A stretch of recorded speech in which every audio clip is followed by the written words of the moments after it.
Nabi gak pernah gitu Pak Awal. Nabi itu sukses, gak pernah gagal. Ya karena beliau punya prinsip 3 itu.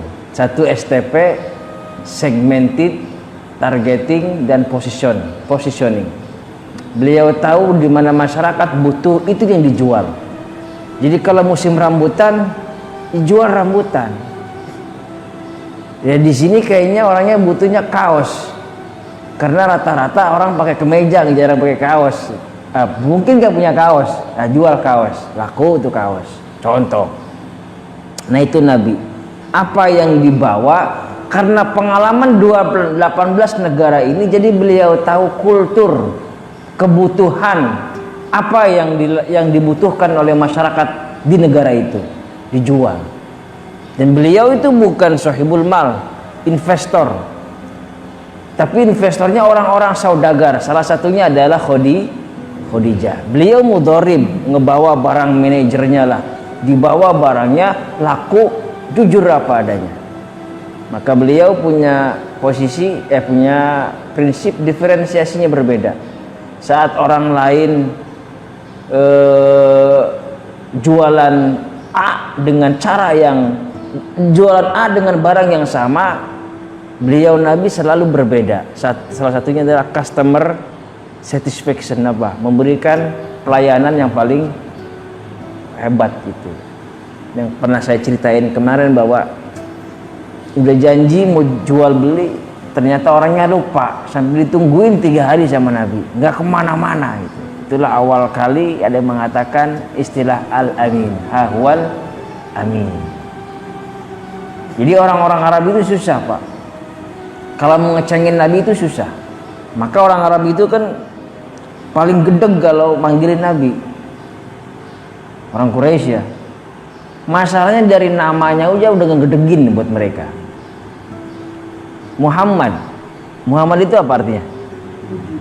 Lagi mana mau ngatain orang yang terpuji, Muhammad kurang ajar lo, tapi udah muji tadi kan. Nah, bahasanya bahasa Arab, mereka tahu Muhammad itu bahasa Arab. Ya Muhammad, wahai kau orang terpuji, tabban laka, celaka lo. Tadi muji, sekarang nah, itu dari namanya aja udah ngebingungin buat mereka orang-orang jahiliyah.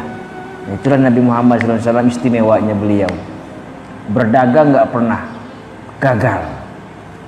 Dan ini kesuksesan Kanjeng Nabi Muhammad SAW hingga 12 tahun beliau ikut sama pamannya Abu Thalib pergi ke Syam, jualan pertama kali, menimba ilmu dari pamannya sehingga beliau menjadi pengusaha sukses.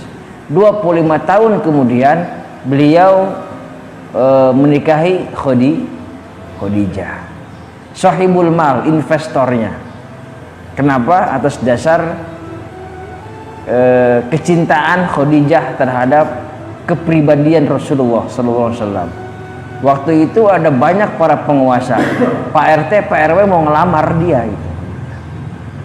Semua pengen ngelamar Khadijah. Kalau bisa mama gua gitu ya, karena status Khadijah saat itu sudah ya. Tapi janda tajir Pak. Dan ada satu barang yang gak pernah mau dikasih sama orang lain kecuali sama Nabi Muhammad untuk dijualkan. Saking percayanya beliau dengan Rasulullah Sallallahu Alaihi Wasallam.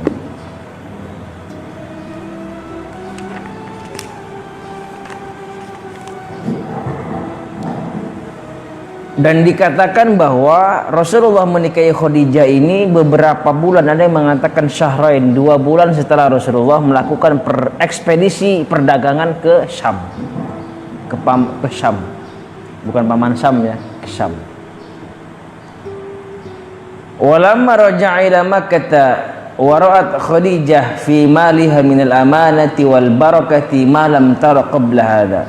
Saat Rasulullah pulang ke Mekah dari Syam, Khadijah melihat nih orang nggak pernah dia lihat seperti orang lain sebelumnya, pribadinya, perangainya. Wa akhbaraha ghulamuha masirah bima ra'a fi sallallahu alaihi wasallam min khilali adbah.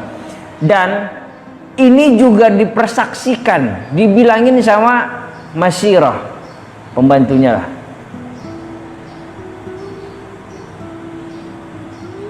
Apa gini nih maksudnya nih, Pak Awal, kalau mau demen perempuan jangan tanya langsung perempuannya, tanya kawannya.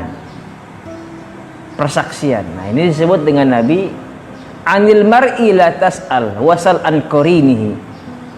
Kalau mau tahu seseorang jangan tanya orangnya langsung, tanya orang lain. Persaksian orang lain gimana? Ya kalau saya tanya langsung, Pak Awal kenapa sih? Pak Awal siapa sih? Ada satu, bisa jadi dua kemungkinan orang. Dia congkak dengan dirinya sendiri sehingga dia ngagul, tau ngagul? Wow, seakan-akan gue banget hidupnya gitu.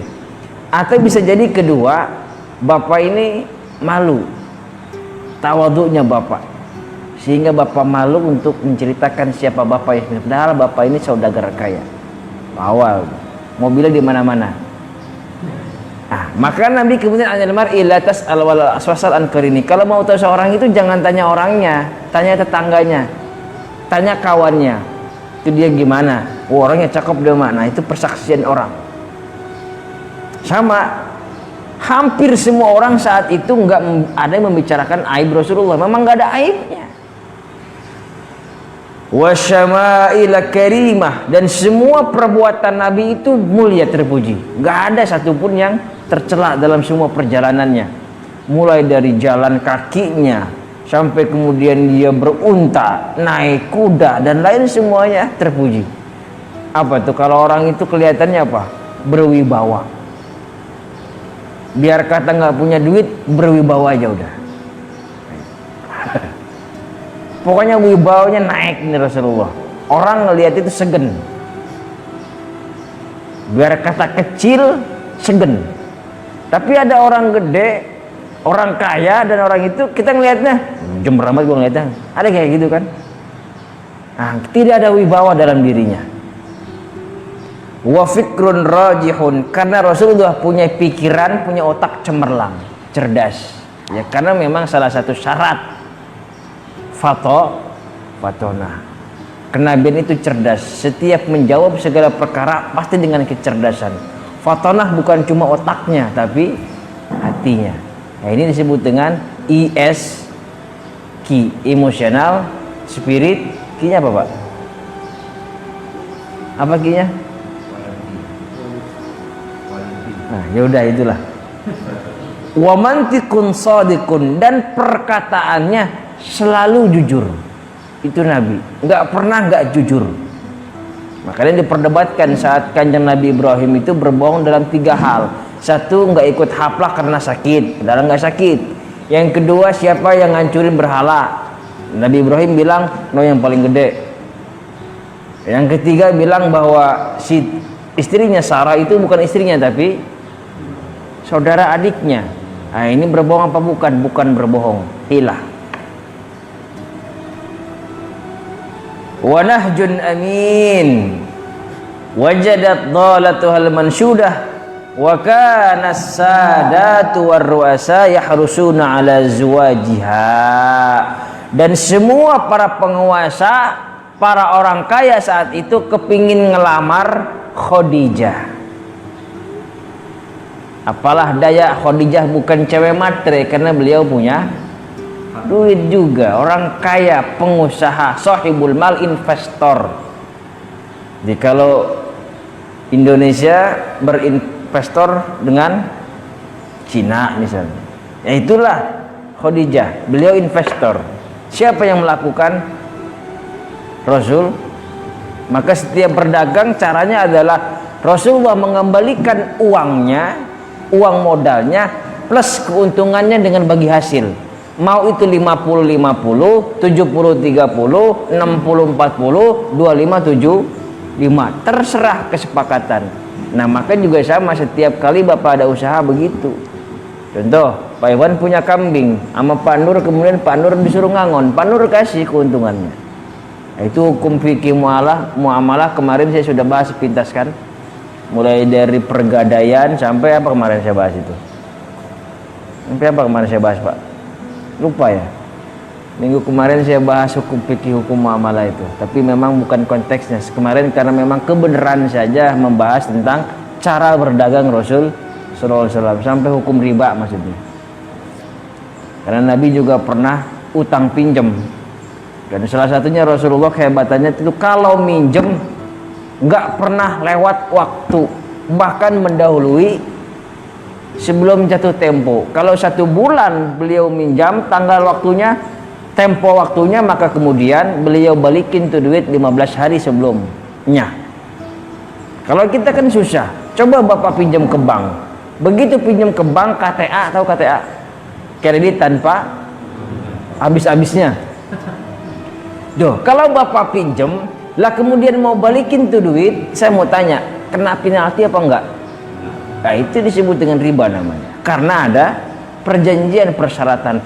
Rasulullah meminjam unta muda kecil, kemudian Rasulullah membalikan dengan yang lebih ahsan, lebih terbaik, lebih udah siap lah, udah siap panen. Berarti kan ada kelebihan. Bukan, nah syaratnya pertama Rasulullah saat itu menyuruh sahabatnya untuk mencarikan dulu karena memang nggak ada lagi yang sama persis semacam itu. Maka kemudian yang ada cuma kayak begini. Maka kemudian Nabi bilang apa?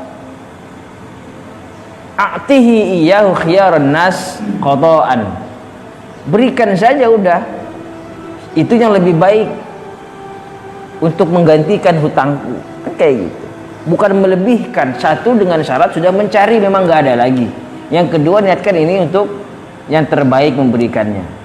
Nah, cuma tidak dipersyaratkan di awal. Maka kemudian kalau ada segala satu di awal, maka tidak boleh. Maka kemudian kaidahnya adalah al-ma'ruf kal ma'ruf urfan wal masyrut wasyartu kal masyrut syaratan. Kalau kebiasaan ini dijadikan satu rutinitas akan bahaya nantinya. Contoh Bapak biasa pinjam duit sama Pak Nur. Kemudian ini anda lebihin nih, ya ini mah sedekah aja dari aneh. Besok pinjam lagi duit, lebihin lagi. Bapak mau nyogok, biar gampang minjem lagi gitu. Kalau ini lama-lama kebiasaan, niatnya memang untuk memberikan yang sedekah lagi, gitu, ngasih hibah. Tapi lama kelamaan rutinitas, jadi nggak biasanya ngasih segini, malah bikin jual beli. Fata'ba alaihim dalik. Tapi Khadijah itu nggak mau, nolak, cintaku sebelah tangan. Fatahaddatsat bima fi nafsiha ila sadiqatiha Nafisah bint Munabbah wa hadhi dhabat ilaihi sallallahu alaihi wasallam tufatihu ay yatazawwaj Khadijah. Nah, maka kemudian dia pergi ke saudaranya Nafisah bint Munbah. Wa hadhi dhabat ilaihi sallallahu alaihi wasallam tufatihuhu ay yatazawwaj. Jadi Khadijah ngobrol sama saudaranya, kasih tahu dong Muhammad, gue demen sama dia, kawinin gue ngapa? Bahasa kitanya begitu Pak. Kalau udah begitu lumayan Pak. Nah, diminta kan Rasulullah, kemudian karena memang Rasulullah sendiri menyimpan cinta kepada Khadijah, maka kemudian singkat cerita faradhiya bidzalik, maka Nabi pun memang senang sama Khadijah. Nah, tapi memang seperti itulah Nabi menjaga kehormatannya. Wa kallama a'mamah, maka Nabi kemudian pergi ke paman-pamannya. Ngapain? Kalau kita kalau mau kawin ngapa? Ke keluarga kan. Ini mah entong mau kawin. Nah, ngobrol. Biar dianterin gitu. Ngebesan bahasa kasarnya. Fadahabu ila ammi Khadijah, maka kemudian mereka Rasulullah bersama paman-pamannya pergi ke pamannya Khadijah karena pamannya itu menggantikan orang tua. Wa khatabuha ilaihi, maka kemudian meminangnya. Wa ala ithri dzalika tammaz zawaj, kemudian sampai kemudian Rasulullah menikahkan Khadijah. Kemarin saya sudah bahas dengan apa Rasulullah memberikan mahar kepada Khadijah. Apa Pak? Onta. Berapa onta?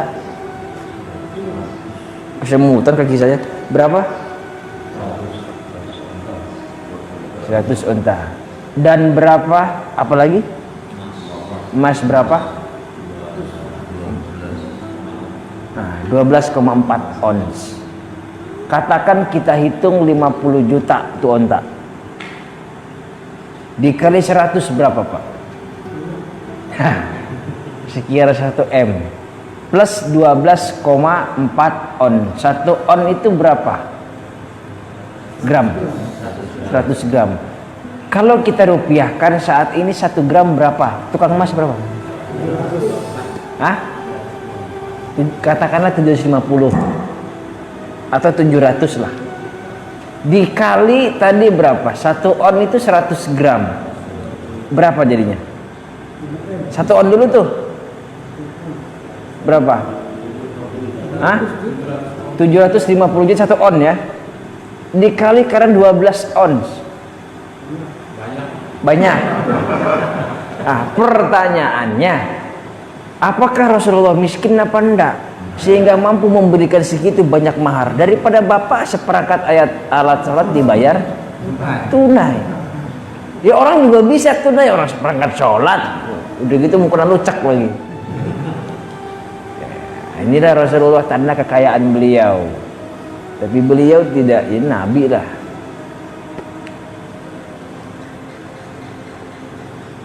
Wa hadar al-aqda Banu Hashim wa ru'asa Mudhar, dan menghadiri akad pernikahannya itu siapa? Pertama Banu Hashim, udah pasti keluarganya Rasulullah, dan ru'asa pemimpin-pemimpin Mudhar. Jadi Rasulullah nikah itu dihadirin sama bukan keluarga, pejabat-pejabat eselon 1, saudagar. Wa dzalika ba'da ruju'ihi minasy-Syam bi syahraini. Nah, di sini dikatakan Ibnu Hisham mengatakan Ibnu Hisham di kitab ini dikatakan bahwa pernikahan itu setelah Rasulullah pulang dari Syam 2 bulan. Nah, ini tadi saya bilang, ada itu. Wa asdaqaha 20 bakrah wa kana sinuha kesemutan idza ka 40 sanah. Sedangkan umurnya Khadijah itu 40 tahun. Rasulullah 25, Khadijah 40. Selisih berapa tahun? 15 tahun. Tapi kecantikannya tidak memudar. Maka Rasulullah nggak pernah nikah lagi sebelum Khadijah wafat. Ayo, ada lagi yang mau bilangin Rasulullah macam-macam. Karena nggak tahu sejarahnya aja. Rasulullah miskin, siapa bilang miskin? Rasulullah nggak setia, siapa bilang nggak setia? Rasulullah nggak pernah nikah lagi sebelum Khadijah wafat. Semutan wa kanat yaumidin afdalu nisa'i qaumiha nasaban wa tharwatan wa aqlan. Dan saat itu Khadijah itu orang yang paling mulia di antara semua perempuan, primadona. Mulai dari mukanya, nasabnya sampai akalnya. Apa akal itu? Pinter. Wa hiya awwalum ra'atin tazawwajaha Rasulullah wa lam yatazawwaj 'alaiha ghairu hatta matat. Dan beliau Khadijah adalah satu-satunya perempuan yang dinikahi Rasulullah, dan Rasulullah nggak pernah nikah lagi sebelum beliau wafat. Beliau wafat baru kemudian menikahi siapa? Aisyah. Wa kullu auladihi, dan kemudian Rasulullah bersama Khadijah punya anak, namanya satu Qasim, laki-laki, ada juga Ibrahim, Zainab, Ruqayyah, Ummu Kulsum. Hampir semuanya yang laki-laki wafat di masih kecil. Tentu ada hikmah di sini. Andaikan beliau semua hidup sampai Nabi wafat, dikhawatirkan menjadi bukan menjadi nabi. Bapak gua nabi, sementara Rasulullah khataman nabiyyin. Syiah sekalipun begitu Rasulullah sudah wafat menggadang-gadangkan Ali sebagai apalagi. Nah, inilah kekhawatiran pasti ada hikmah di dalamnya. Nah, Rasulullah pernah ditinggalkan anak waktu masih kecil, Rasul. Jadi kalau bapak ada yang kematian anaknya masih kecil, lahir meninggal misalnya, Rasulullah sudah mengalami itu semua. Rasulullah terlahir yatim, dia tuh yatim. Jadi juga jangan berkecil hatilah, Rasulullah sudah mengalami semuanya. Wa kana kemudian ada Fatimah dan Abdullah laki-laki. Abdullah yulaqab bit-thayyib wat-tahir. Wa ammal banat fakulluhunna adraknal Islam. Dan semua Zainab, Ruqayyah, Ummu Kulsum itu apa? Tahu Islam semua, Islam semua. Hanya kemudian wafat. Cuman satu, jadi wafat sebelum Rasulullah wafat. Jadi Rasulullah menyaksikan anaknya wafat. Itu kan berarti yang tua nggak mesti yang muda kematian itu. Nah, hanya satu anaknya yang nungguin Rasulullah wafat. Siapa namanya? Fatimah. Siwa Fatimah faqad akhirat ba'da sittati ashhurin.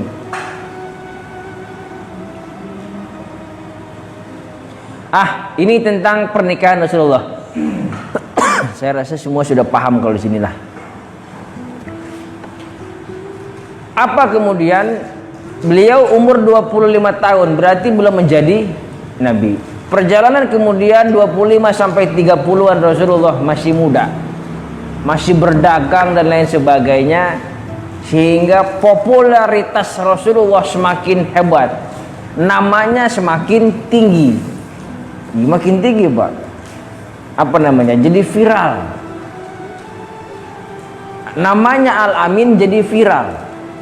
Apalagi setelah menikahi Khadijah, makin viral. Khadijah bukan orang sembarangan, Rasulullah orang terpercaya senegeri itu. Semua tahu siapa Muhammad. Ada yang bilang Muhammad pasti tahu. Dan semua orang cinta dengan Nabi. Abu Lahab, Abu Thalib juga cinta. Karena Rasulullah belum berdakwah Islam. Mereka membenci Nabi itu kapan? Setelah Rasulullah dakwah aja. Pokoknya paling didemenin lah Nabi. Sampai kemudian ada satu peristiwa. Ada satu peristiwa saat Rasulullah umur 35 tahun. Seumuran saya nih berarti. Rasulullah umur 35 tahun, ini peristiwa besar. Ini menunjukkan betapa hebatnya Rasulullah di mata orang-orang Quraisy. Kita jangan bilang kafir saat ini. Saat itu belum ada Islam kan? Masa kekosongan.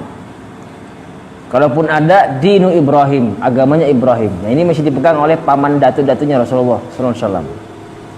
Jadi ada satu peristiwa ngebangun Ka'bah. Mekah kan sudah nih, sudah ada. Ka'bah ini kan ada dipugar, bukan dipugar, apa namanya, digedein. Satu cerita, semua kabilah-kabilah ini sudah beres dengan tiang-tiangnya dan lain sebagainya. Ada satu peristiwa yang bikin gedeg. Apa? Batu Hajar. Semua sudah tahu kan, Batu Hajar Aswad. Nah, Batu Hajar Aswad ini kan nggak sembarangan orang. Semua kabilah ini berseteru siapa yang harus. Mestinya gua kan lebih dekat di mari. Mestinya gua, karena gua yang tahu sejarahnya dan lain sebagainya. Ada omongan. Maka Rasulullah SAW kemudian diceritakan di sini, ya sudahlah dipilih. Baru mereka rela kalau orang yang dipercaya, nggak pernah bohong. Ya Rasulullah kan dipercaya nggak pernah ngebohong. Makanya itulah nama Nabi Muhammad sendiri, laqab Al-Amin. Loh, bagaimana kalian bisa mendustakan Muhammad sementara kau bilang dia Al-Amin? Makanya ketika Rasulullah berdakwah Islam itu, orang-orang mereka itu bingung mau ngatain manggilan Muhammad gitu. Ketika dikatakan ya mal'un misalnya, ya mal'un siapa? Muhammad. Oh, ngatain Muhammad mal'un. Bagaimana kau bisa mengatakannya mal'un sementara kau tadi memujinya Muhammad? Kayak saya bilang Pak Awal, ya Pak Awal, ente di akhir aja jadi orang. Gimana saya bilang akhir, orangnya awal? Nah, itu kan kayak gitu tuh. Itu anekdot lah. Nah, kemudian mereka berantem ini sampai ke 4 hari 5 malam. Berantem berselisih siapa yang angkat batu. Nggak dapat solusi itu. Pokoknya mesti gue, yang ini bilang mesti gue, semua mesti gue. Sampai terpilih Rasulullah, singkat cerita. Begitu terpilih, Rasulullah nggak egois. Masing-masing kabilah pegang sorban, karena Rasulullah mengulurkan sorban. Semua pegang, ya semua sudah tahu ceritanya, semua sudah pegang masing-masing torop apa torop. Ya masing-masing pegang pinggirannya. Dibawa Dan kemudian tangan Rasulullah lah, wa biyadihi, Rasulullah menyimpan atau menaruh Hajar Aswad itu. Semua damai, semua puas. Inilah Rasulullah kecerdasannya. Sama beliau berdagang juga punya kecerdasan, sehingga kemarin saya sudah katakan, pelanggan puas, yang berdagang puas, tetangga sebelah, pedagang sebelah juga hormat. Pak Awal dagang, pelanggannya puas. Waduh, udah macam-macam nih orang. Baru jualan kemarin udah penuh aja penjualnya, pembelinya. Pasti pakai guna-guna. Pasti di depan warungnya ditaburin air kuburan. Kuburan masih gak laku ya? Apa tuh kalau penglaris? Pasti coba lihat di atap-atapnya, pasti no. Di situ ada yang melek. Nah, itu namanya jualan kita gitu tuh. Maka yang paling pertarungan kata Nabi, wasyarul maqam, dan seburuk-buruknya maqam adalah pasar. Di situ ada yang ngegosip, ada yang ngelebihin timbangan, ada. Begitulah. Sebaik-baiknya tempat adalah masjid dan seburuk-buruknya tempat adalah pasar. Bukan berarti kita kemudian nggak boleh berdagang, karena Rasulullah berdagang di pasar. Tinggal kitanya masing-masing. Bahkan bukan cuma timbangan yang nongging, ada setan di situ banyak. Maka kita Nabi diajarkan sebelum makan dan minum baca bis. Takutnya ada pocong lagi melet, karena dia lagi panglaris pakai tali pocong. Kan gitu ya Pak, pengalaman jangan-jangan Bapak. Nah inilah, pelanggannya puas, Rasulullah sendiri memang ridho menjualkan dan mereka ikhlas membeli. Dan kemudian orang-orang sebelah juga nggak ngiri karena udah tahu Rasulullah Muhammad orang puas. Biar kata untung dikit, tapi tetap berjalan, tapi tidak mematahkan atau tidak membunuh harga pasar. Contoh, harga pasar sepakat 700.000 per kilo. Contoh ya Pak. Ya tiba-tiba kan semua harus segitu kan, sepakat. Lah kalau tiba-tiba Pak Iwan penjual yang sama tiba-tiba jual dengan harga yang lebih murah 600.000, itu namanya ngerusak harga pasar. Haram di dalam Islam.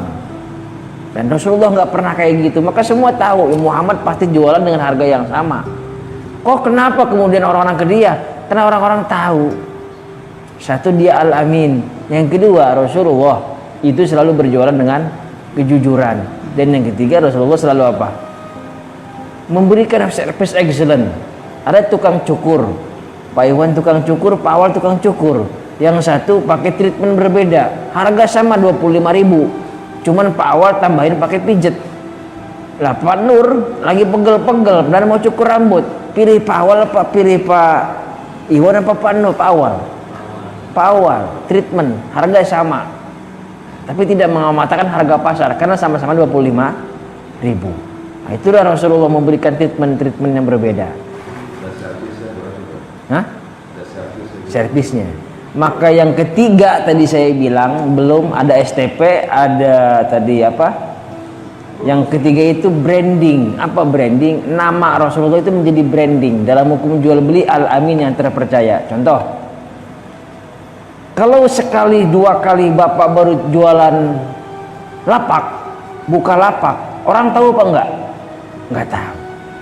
Belum lagi rasanya, belum lagi harganya, belum lagi apanya.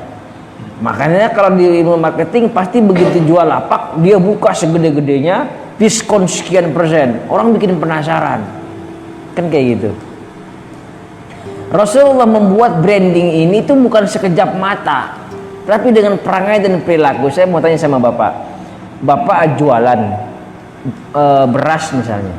Begitu adzan zuhur, mau ada pembeli kayak mau kagak kayak tutup tuh warung, Bapak ke masjid sholat.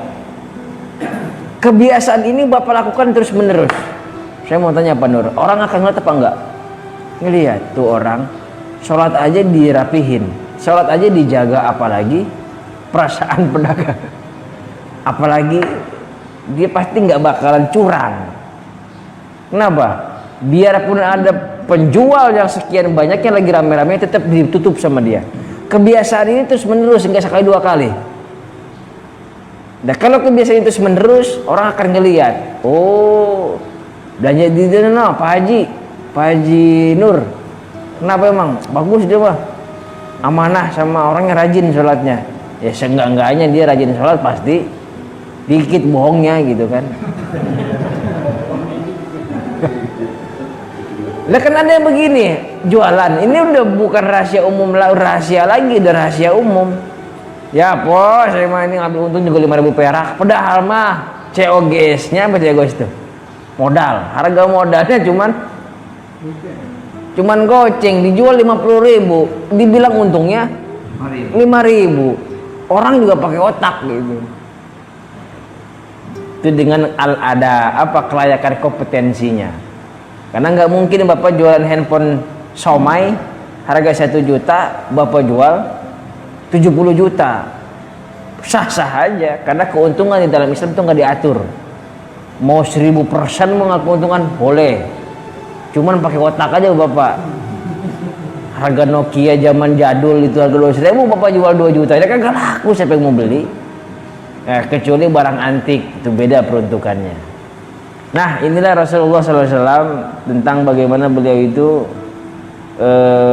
kehebatannya. Mulai dari kemarin berdagang, ini usia sebelum mencapai kenabian, 12, 25, 35 sampai nanti ke 40 tahun baru akan kita bergelut dengan Rasulullah sebagai nabi. Masih ada waktu, saya ingin ngebacain bagaimana perangai Rasulullah SAW. Mudah-mudahan jadi pahala saya membaca dan Bapak mendengar. Ini disebut dengan sirah nabawiyah yang sebenarnya. Kalau di kita namanya maulidan, berjanji. As-sirah al-ijmaliyah qabla nubuwah. Perjalanan perangai apapun itu yang berkaitan dengan Rasulullah, yang paling hebat Rasulullah sebelum kenabian. Nanti setelah menjadi nabi, nah beliau baru tahu kita kehebatannya lagi. Ini sebelum kenabiannya. Kana Nabi qad jama'a fi nush'atihi khairu ma fi tabaqatin nas min mayyizat. Rasulullah itu berada paling top atas. Bahkan sekarang pun siapa yang orang paling pengaruh? Rasulullah kan top di atas. Wa kana tarrazan rafi'an min al-fikris sha'ib. Pintar, cerdas, enggak bodoh. Wan nazar as-sadid, punya visi misi yang kuat ke depan. Gue punya prinsip, biar kata gue begini aja. Orang lain seperti itu saya enggak, punya prinsip. Kalau Bapak kepingin diakuin sama orang, punya prinsip. Tapi itu enggak instan Pak, mesti istiqomah. Prinsip aja udah. Biar kata orang rame, gue mau begini aja udah. Prinsip. Biar kata semua orang kaya, gue miskin aja sendiri.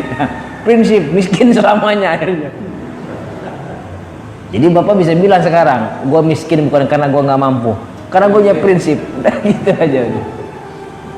Wa nala hadzan wafiran min husnil fatonah. Dan Rasulullah memiliki fatonah, kecerdasan yang luar biasa. Keuntungannya ini semua. Wa shalatul fikrah, dan punya lagi-lagi kecerdasan dalam berdebat dan lain sebagainya. Tapi Rasulullah pantang untuk lama-lama berdebat. Wasadad, ya karena Rasulullah setiap menjawab pertanyaan ini kan lagi berdebat kan, mencari kebenaran, Rasulullah pasti punya jawaban yang luar biasa.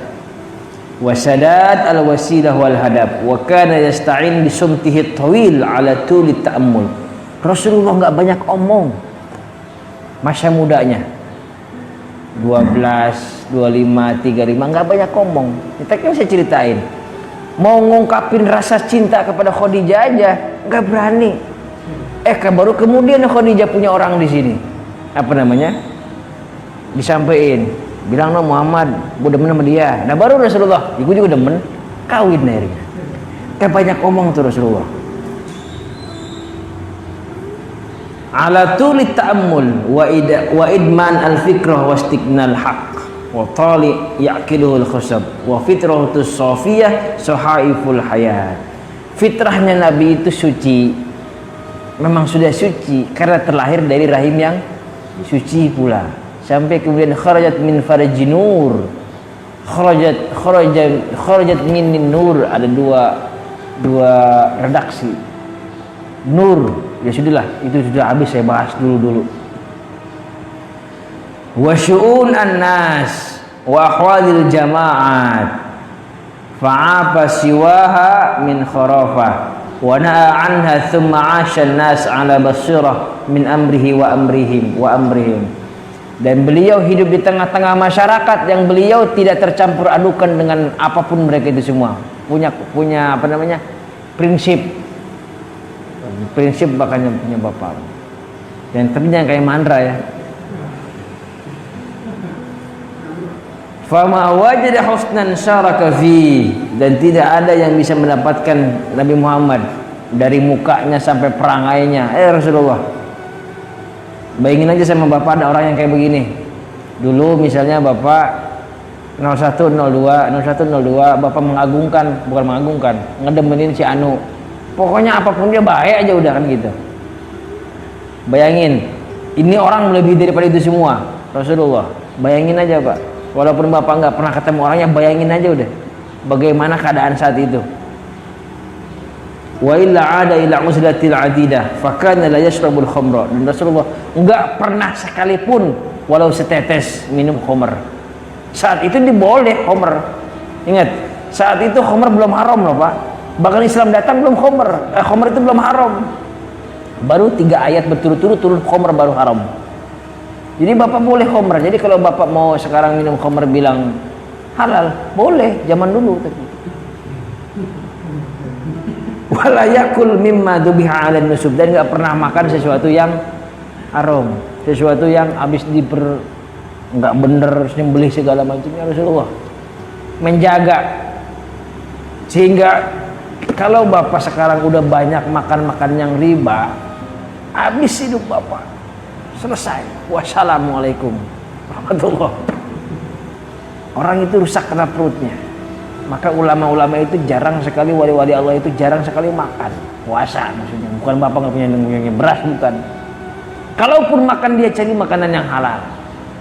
Hati-hati dengan makanan yang haram Pak. Ini mah halal insya Allah. Ini akan menjadi daging sama kita. Hati-hati. Kecerdasan bapak hilang semua. Udah mah nggak cerdas, udah tambah yang haram, ya sudah makin hilang aja udah, makin belat, keras hati nanti. Jadi salah satu yang memperkeras hati itu karena itu, hati keras, otak beku itu karena apa? Riba.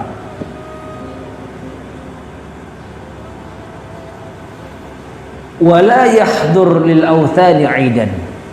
Kalau ada haflah, apa tuh haflah? Peringatan nyembah berhala. Jadi itu ada satu waktu mereka itu kumpul bareng-bareng nyembah berhala gitu. Nah, kalau itu bukan cuci keris, dicuci berhalanya, dibersihin gitu. Rasulullah nggak pernah mau hadir. Dia selalu pergi ke gunung sendirian.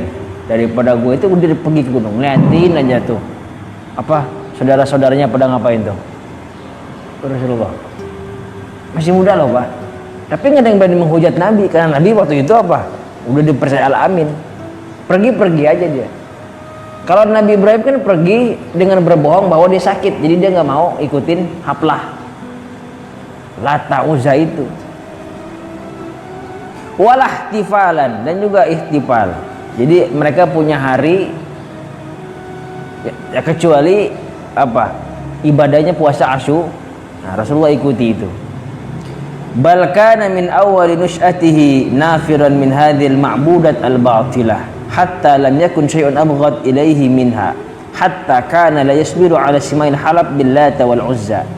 Sampai Nabi itu nggak pernah mau sedikit pun terucap wal Lata wal Uzza, nggak pernah. Kan dulu pernah saya ceritain kan minggu yang lalu lagi ketika beliau pergi ke Syam, itu masih kecil loh Pak. Ada Buhairo, ada Bahiro, seorang pendeta yang disuruh sumpah Lata wal Uzza. Rasulullah nggak mau sih. Kenapa? Ente pakai Lata wal Uzza sih. Jadi seumur hidupnya nggak pernah terucap sumpah dengan Lata dan Uzza. Seumur hidupnya nggak pernah minum khamr yang walaupun boleh saat itu. Apalagi. Dan Rasulullah nggak pernah ngikutin perayaan-perayaan segala macam. Nah ini salah satu kecerdasan orang-orang wali Allah. Nanti kita akan bahas bagaimana Rasulullah, kenapa Rasulullah harus bertahanus di Gua Hira, di goa semua wali-wali Allah, semua para nabi pasti berkholwat uzlah.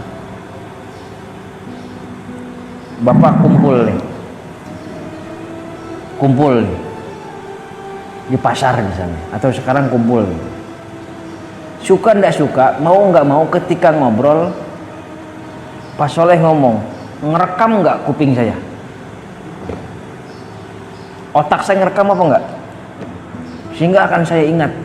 Maka Imam Syafi'i kalau mau pergi ke masjid taklim, tutup kupingnya. Karena kalau dia ngedenger, apalannya kemana-mana. Bukan apa-apa, dia hafal jadi semuanya. Sampai matinya hafal. Nah, saya mau tanya, kumpul nih. Kumpul bareng-bareng lah. Ada ngomong ke sini, pasti nggak ngobrol. Masa iya diem-diem baik? Pasti ngobrol kan? Sehingga saya kerekam apapun itu. Dan di saat itu pula lah kecerdasan saya mulai turun. Karena yang diobrolin adalah jelek. Yang jelek-jelek maksudnya. Kumpul sama orang-orang, debat sama orang-orang yang kagak pukul lagu. Kecerdasan saya turun. Bagaimana kemudian cara meningkatnya? Diam diri. Ya, disebut dengan uzlah dan khulwat. Maka kalau Bapak sering tahajud, qaulan taqilan. Apa tuh? Di dalam surah apa? Ingat masih ceramahnya almarhum Arifin Ilham. Kalau mau berwibawa dan sebagainya itu apa? Salat tahajud. Tahajud itu apa, Pak? Tahajud itu bareng-bareng apa ngajak sendiri? Ya kecuali mau tahajud berjamaah di awal-awal biar termotivasi, silahkan aja. Tapi sendiri, Pak. Hanya Allah dengan kita dan malaikat. Dan semua apa yang kita baca, kita rutinin, itu akan menjelma nanti semuanya. Itulah kecerdasan kita akan muncul. Kita kemakan makin sadar masalahnya. Nah, itu Rasulullah. Sehingga beliau ketika ada perayaan-perayaan, masih mudanya nih Pak belum jadi Nabi, Rasulullah nggak pernah mau ikut, menyendiri. Di saat sendiri itulah beliau punya kecerdasan yang luar biasa. Tuh. Jadi kalau Bapak sekarang mau cerdas, silahkan menyendiri. Begitu keluar udah berjenggotan lagi, jadi gila. Ngapa gila? Puyang gua, dapat wangsit nantinya. Nah, cukuplah kalau kita nggak punya murabi, di rumah saja baca Quran, kemudian ngaji sendiri, kemudian sholat tahajud, duha dan lain sebagainya. Sesekali jangan pula Bapak meninggalkan orang, tetap Bapak harus pergi bermasyarakat. Ini keseimbangan hidup maksudnya. Apa? Sebaik-baiknya orang itu juga memang harus mereka yang Bapak nggak pernah digunjing sama orang, nggak pernah bermasalah sama orang, karena Bapak menyendiri doang. Itu nggak lebih baik daripada orang yang digunjing sama orang tapi dia bermasyarakat. Artinya bermasyarakat Bapak sama orang. Tapi jangan kemudian bermasyarakat mulu tiap hari, ngumpul aja main gapleh, kumpul aja begitu-gitu doang. Kecerdasan Bapak harus ditingkatkan lagi, menyendiri dulu sebentar. Nah itu. Maka kalau Bapak sudah bisa kayak gini, sesekali 2 kali pasti bisa, Pak. Ya Pak Awal. Pertanyaannya, kalau nyampe selanjutnya berapa hari? Maka tantang dalam diri Bapak, tantang deh. 40 hari nggak pernah putus. 40 hari. Karena Rasulullah menjanjikan orang yang sholat berjamaah subuh 40 hari berturut-turut, Allah akan jauhkan dia dari kemunafikan dan dari api neraka. 40 hari. Sekarang lain, Bapak 40 hari uzlah sendirian. Jangan apa-ngapain, tahajud. Saya nyebutnya uzlah lah, tahajud misalnya. 40 hari jangan pernah putus. Sakit, kalau bisa mau jangan. Maka dirawat badannya. Ya kalau sakit itu susah. 40 hari nggak pernah putus apapun alasannya. Coba. Sekarang hari apa? Iya, maksud tanggal berapa? 19. Berarti 40 hari tak ketemu tanggal berapa Pak Iwan? Hah? 29 bulan Februari. 29 Februari saya tanya Pak Nur, 40 hari udah belum? 40 hari aja Pak. Setelah itu bodo amat.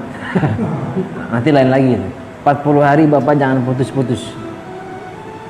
Tapi niatin nilai ta'ala ya. Kalau memang susah nilai ta'ala nggak apa-apa lah, motivasi mau apa kayak motivasinya, nyari bini kayak, nyari apa kayak, nyari usaha kayak, nyari apa, bodo amat lah itu. Penting 40 hari jangan putus. Karena 40 hari ini pasti ada rahasia di dalamnya. Rasulullah di umur 40 Nabi Musa 40 hari diangkat jadi nabi. Apalagi banyak lain sebagainya. 40 hari. Dan Rasulullah sudah menjanjikan orang yang sholat berjamaah subuh, man sholal fajr arba'ina yauman fil jama'ati. Siapa orang yang sholat subuh berjamaah 40 hari berturut-turut mutawasilan, gak pernah putus sama sekali, Allah akan berikan dia kebebasan dari hati yang nifak dan dari azab neraka. 40 hari 40 hari tahajud, 40 hari subuh. Panur ya, 40 hari subuh, 40 hari tahajud. Sekarang tanggal 19, ketemu nanti tanggal 29. Hari apa 29 Pak? Nanti ketemu bilang bisa apa enggak? Biasanya susah, biasanya. Tapi mudah-mudahan Pak Nur saya rajin pasti, karena udah hitam itu jidatnya. Sudah Sabtu, berarti hari Sabtu di Alisan ketemu Pak Nur bilang sama saya nanti 40 hari sudah berturut-turut. Sudah cukup Pak ya, karena ini hanya sekilas saja.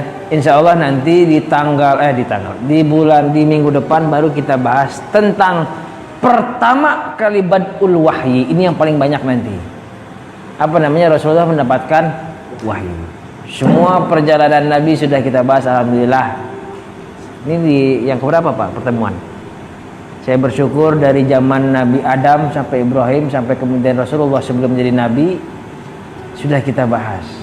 PR saya satu ini beres semua. Karena puncaknya adalah ini. Rasulullah menjadi seorang Nabi.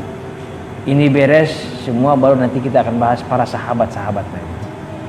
Ini nggak banyak Pak nanti.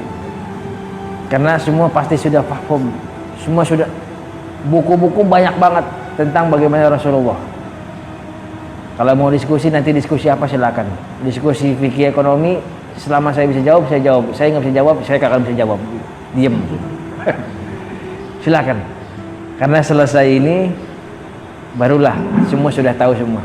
Saya alhamdulillah berarti bersyukur dari pertama ngaji sampai ini selesai masa sebelum kenabian. Dari umur Rasulullah belum, dari Ibrahim sejarah Bani Israel sampai kemudian Rasulullah sebelum menjadi nabi.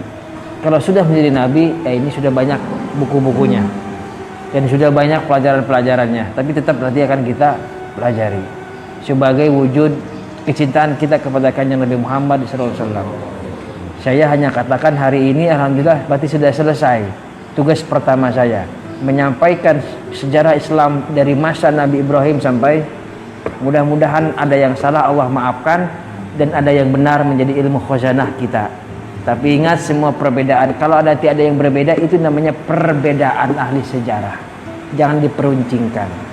Saya punya sekarang masih punya berdalil bahwa enggak ada Islam, bahwa enggak ada agama kecuali Islam, karena saya punya tafsir namanya Hasyiah Sawi, Fasluddin huwa wahid. Enggak nyambi dari sana sini, ada kitabnya.